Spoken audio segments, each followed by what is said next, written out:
Deputeti nga radhët e lëvizjes vetëvendosje Nazir Kraki thotë se vëllai i deputetit të LDK-s, Avdullah Hoti, nga Rahoveci, ka qenë votues në UNIK. Përmes një shkrimi në Facebook, Kraki ka shkruar se në mesin e 300 dhe më shumë personave që ushtuan si votues në UNIK që të ndihmojnë kryetarin aktual me vota është edhe Tafil Hoti, vëllai i Avdullah Hotit.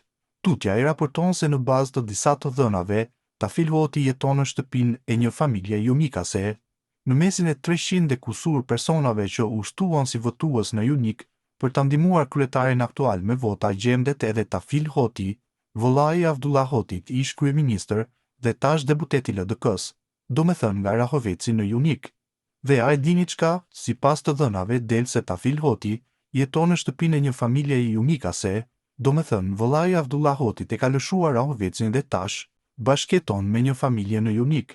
A e kuptoni sa e sofistikuar ka qenë skema e mashtrimit me të dhënat personale për të ndikuar në vullnetin e votuesve?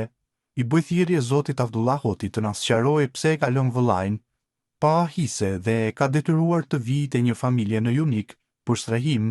UNIKasit duhet ta dinë që vullneti i tyre është deformuar nga votues fiktiv që asnjë lidhje me UNIK-un nuk e kanë.